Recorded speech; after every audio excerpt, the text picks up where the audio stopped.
Assalamualaikum warahmatullahi wabarakatuh. Mahasiswa UT yang berbahagia, kembali kita berjumpa di channel YouTube Belajar Matematika. Di video kali ini kita akan membahas materi modul 2, yaitu penyajian data dalam bentuk tabel. Kali ini kita akan membahas materi kegiatan belajar 2, yaitu macam-macam tabel distribusi frekuensi. Tabel distribusi frekuensi ada 5 yang akan kita bahas. Yang pertama adalah tabel distribusi frekuensi relatif. Yang kedua, tabel distribusi frekuensi kumulatif kurang dari. Yang ketiga, tabel distribusi frekuensi kumulatif atau lebih. Yang keempat, tabel distribusi frekuensi relatif kumulatif kurang dari. Dan yang terakhir, tabel distribusi frekuensi relatif kumulatif atau lebih. Baik, kita bahas yang pertama yaitu tabel distribusi frekuensi relatif. Apabila diketahui suatu tabel distribusi frekuensi terdiri dari beberapa kelas dengan frekuensinya yang kita sebut dengan frekuensi absolut, maka frekuensi relatifnya yang disimbolkan dengan Fr yang dinyatakan dalam satuan persen, cara memperolehnya adalah setiap frekuensi. Misalkan untuk kelas yang pertama frekuensinya adalah F1 dibagi dengan jumlah frekuensi keseluruhan dikali 100%. Jadi F1 per N kali 100. Kemudian F2 untuk kelas kedua. Maka frekuensi relatif dari kelas kedua adalah F2 dibagi dengan jumlah keseluruhan yang disimbolkan dengan N dikali 100. Kemudian jumlah keseluruhan frekuensi relatif 100. Namun dalam perhitungan kadang tidak sama dengan 100% karena adanya pembulatan bilangan. Perhatikan contoh berikut ini. Diketahui tabel distribusi frekuensi seperti yang ada di tabel ini. Kemudian kita akan menentukan frekuensi relatifnya. Misalkan kita mulai dari kelas yang pertama, yaitu frekuensinya 2 dengan jumlah keseluruhan 80. Maka jawabannya adalah frekuensi relatif untuk kelas pertama adalah 2 dibagi 80. 2 per 80 kali 100 sama dengan 2,5. 2,5%. Untuk kelas kedua, jadi untuk kelas kedua frekuensinya adalah 3. Maka 3 dibagi dengan 80. 3 per 80 kali 100 sama dengan 3,75. Sedangkan untuk kelas ketiga, 5 per 80 kali 100. Demikian seterusnya, setiap frekuensi dibagi dengan 80 kali 100. Kemudian jumlah frekuensinya di frekuensi relatif dijumlahkan diperoleh 100. Sehingga kita memperoleh tabel distribusi frekuensi relatif yang lengkap seperti ini. Selanjutnya kita akan membahas tabel distribusi frekuensi kumulatif kurang dari. Diketahui tabel distribusi frekuensi dengan kelas interval beserta frekuensi absolutnya. Untuk menentukan tabel distribusi frekuensi kumulatif kurang dari, maka bentuk umum yang digunakan di kolom nilai data kita menuliskan nilai-nilai yang diambil dari ujung bawah, mulai dari ujung bawah dari kelas pertama yaitu A, kemudian C, E, G, sampai yang terakhir yaitu yaitu I. Kemudian ada tambahannya yaitu kurang dari I tambah P. Jadi kita menambahkan. Jadi di sini kelasnya misalkan kalau kita hitung 1, 2, 3, 4, 5, maka di sini menjadi 6. 1, 2, 3, 4, 5. Ini tambahan yaitu kurang dari I tambah P. Di mana P ini adalah panjang kelas interval. Sedangkan nilai frekuensi kumulatifnya dipergunakan simbol F kapital. F kapital. Jadi dibedakan antara frekuensi absolut dari suatu tabel distribusi dengan frekuensi kumulatif. Untuk mengisi frekuensi kumulatif, untuk nilai yang pertama yaitu kurang dari A, nilainya 0. Karena di sini nilai terkecilnya adalah A. Jadi nilai frekuensi yang nilainya kurang dari A ini adalah 0. Kemudian kurang dari C dijumlahkan F1, kemudian kurang dari E dijumlahkan yang kurang dari C, berarti F1 kurang dari E adalah F1 tambah F2. Jadi dijumlahkan frekuensi sebelumnya. Itu maksud dari kata kurang dari. Jadi kalau kurang dari C, maka yang diambil adalah frekuensi sebelumnya F1. Kalau kurang dari E, maka yang sebelumnya yaitu F1 tambah F2. Lebih jelasnya perhatikan contoh berikut ini.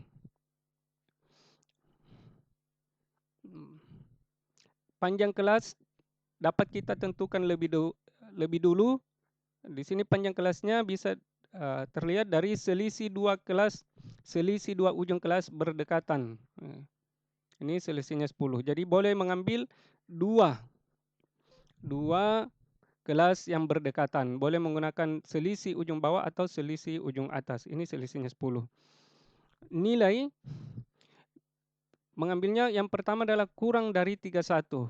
Karena ujung bawah kelas pertama adalah 31, maka dimulai dari kurang dari 31, lanjut ke berikutnya 41, kurang dari 41, kurang dari 51, 61, 71, 81, 91. Sebagaimana bentuk umum tadi, maka ada tambahannya, yaitu mengambil ujung bawah. Ya, ujung bawah dari kelas terakhir yaitu 91. Ini jumlahkan dengan panjang kelas. Panjang kelasnya adalah 10. 91 tambah 10. Diperoleh 101. Selanjutnya, untuk menentukan frekuensi kumulatif, kurang dari 31 tidak ada. Karena di sini yang terendah 31, maka yang kurang dari 31 itu tidak ada. Itu 0. Sedangkan kurang dari 41, maka kelas interval sebelumnya yaitu 2. Berikutnya yang kurang dari 51, maka 2 kelas sebelumnya yaitu 2 tambah 3. 5. Kurang dari 61, maka 3 kelas sebelumnya. 2 tambah 3 tambah 5, 10. Kurang dari 71, maka jumlahkan lagi dengan kelas sebelumnya. 2 tambah 3 tambah 5 tambah 14, 24. Kurang dari 81, maka jumlahkan lagi sebelumnya, diperoleh 48. Kurang dari 91, tambahkan 20, 68. Kurang dari 101, maka sudah jelas keseluruhan ini kurang dari 101. Kenapa? Karena di sini batas ujung atas dari kelas terakhir adalah 100. Sementara di sini kalimatnya adalah kurang dari 101. Maka keseluruhan ini jumlah frekuensinya atau frekuensi kumulatifnya adalah 80. Jadi cirinya dari tabel distribusi frekuensi kumulatif kurang dari adalah dimulai dari 0 dan diakhiri dengan jumlah frekuensi keseluruhan. Kita lanjut dengan membahas tabel distribusi frekuensi kumulatif atau lebih. Cara membuat tabelnya hampir sama dengan tabel distribusi frekuensi kumulatif kurang dari.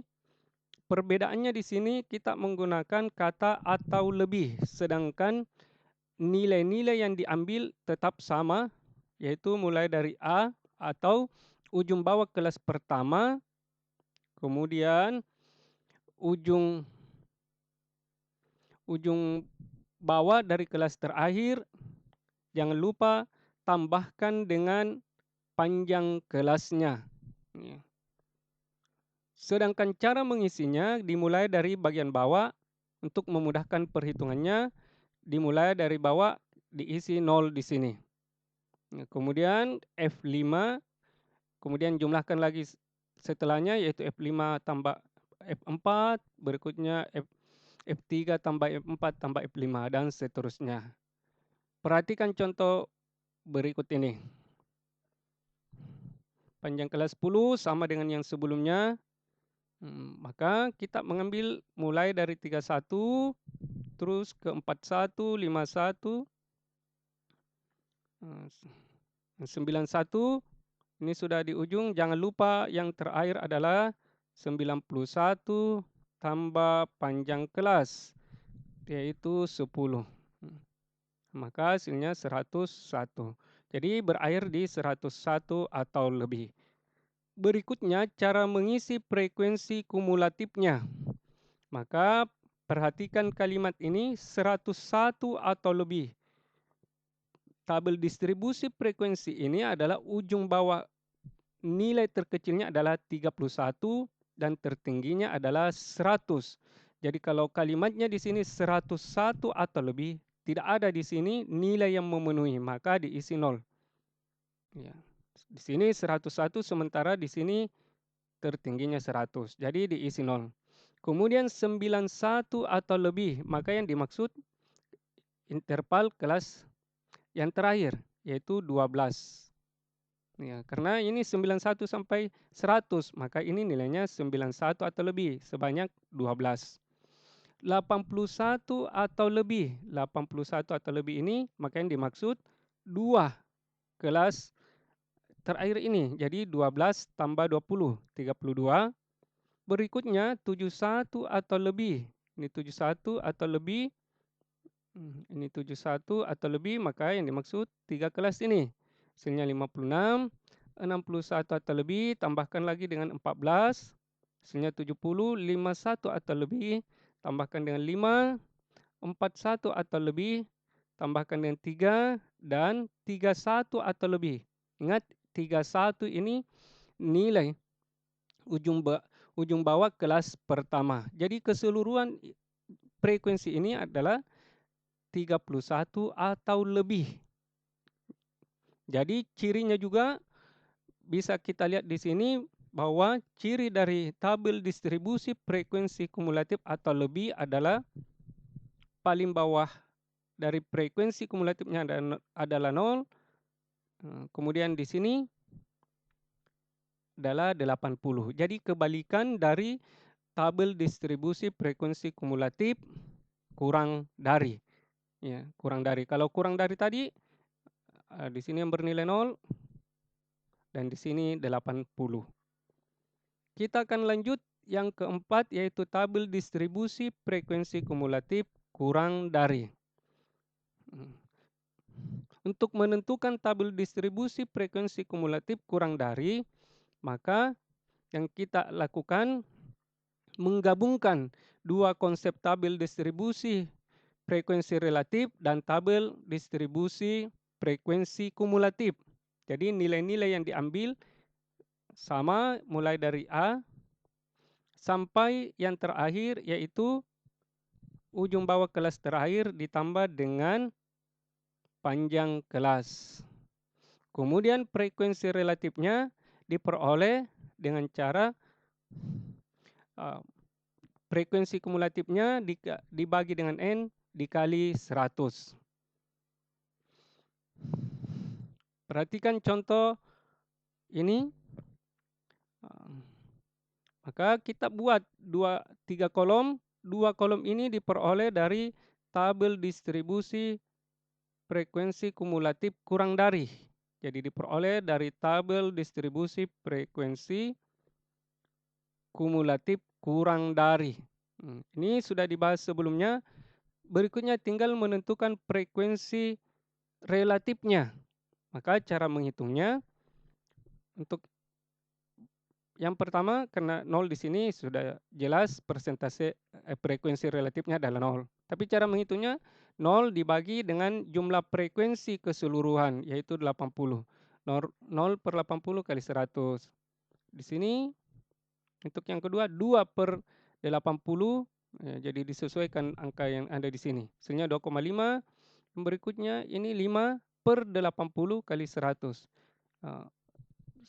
Selanjutnya 10/80 kali 100, 12,5, 24/80 kali 100, dan seterusnya diperoleh nilai yang terakhir nilainya 100. Sehingga diperoleh tabel yang rapinya seperti ini. Ini untuk kurang dari ya. Ini kurang dari.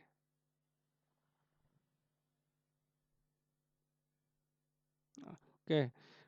Yang terakhir adalah tabel distribusi frekuensi relatif kumulatif atau lebih. Jadi diperolehnya dari tabel distribusi frekuensi kumulatif atau lebih. Nah, jadi tinggal menghitung saja persentasenya. Jadi yang dipergunakan adalah tabel distribusi frekuensi kumulatif atau lebih. Tabelnya kita menggunakan tabel yang sama dengan contoh sebelumnya. Buat dulu tabel distribusi frekuensi kumulatif atau lebih. Nah, setelah dibuat tabel distribusi frekuensi kumulatif atau lebih, selanjutnya menghitung frekuensi relatifnya. Tinggal disesuaikan sesuai dengan frekuensi kumulatifnya di sini. Untuk yang pertama 80/80 kali 100. Yang kedua 78/80 kali 100. Yang ketiga 75/80 kali 100. Seterusnya. Jadi frekuensi relatif dibandingkan antara jumlah frekuensinya ini dengan jumlah frekuensi keseluruhan dikali 100, sehingga diperoleh tabel yang rapi seperti ini. Demikian pembahasan materi tentang macam-macam tabel distribusi frekuensi. Semoga bermanfaat. Kemudian materinya dapat di-download di deskripsi. Terima kasih. Assalamualaikum warahmatullahi wabarakatuh.